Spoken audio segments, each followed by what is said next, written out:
দুটি ধনাত্মক সংখ্যার গুণফল 1575 এবং ভাগফল 9/7, অর্থাৎ সংখ্যা দুটি কত, অর্থাৎ দুটি সংখ্যার গুণফল দেওয়া আছে এবং ভাগফল দেওয়া আছে, সংখ্যা দুটি আমাদেরকে বের করতে হবে। তাহলে সংখ্যা দুটি কত আমরা কিভাবে করব? তো চলো, তো আমরা দুটি সংখ্যা ধরে নিই এক্স আর ওয়াই, দুটি ধনাত্মক সংখ্যা হবে, যেহেতু তাদের দেখো গুণফলটা ধনাত্মক, সুতরাং সংখ্যা দুটি অবশ্যই ধনাত্মক। তাহলে সংখ্যা দুটি আমি ধরে নিলাম এক্স আর ওয়াই। আচ্ছা, এখন দেখো গুণফল দেওয়া আছে, তার মানে কত, x into y equal to কত, 1575, অর্থাৎ 1575। এখন আর ভাগফল কত, 9/7, অর্থাৎ x by y equal to 9/7। এখন আমরা এটারে 1 নং আর এটারে 2 নং দিতে পারি, ঠিক আছে। এখন 1 নং আর 2 নংকে গুণ করলে কি পাই, 1 নং আর 2 নংকে গুণ করলে আমরা কি পাই, দেখো x into y into x by y equal to 1575 into 9/7। এখন ওয়াই ওয়াই কাটা যায়, তা থাকবে কত, এক্স।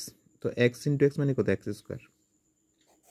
তো এক্স স্কোয়ার ইকুয়াল টু আমরা এখানে কত পাই, এখানে কাটাকাটি করলে হবে 2025।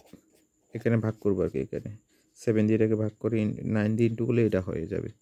ক্যালকুলেশনটা তোমরা করে নেবে। তো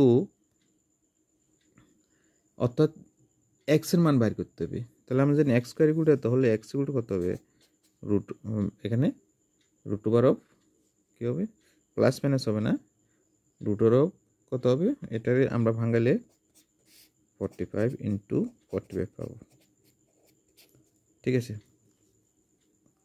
এরপর এক্স ইকুয়াল টু কত হবে, এখানে কিন্তু প্লাস মাইনাস হবে না, তাহলে কত হবে,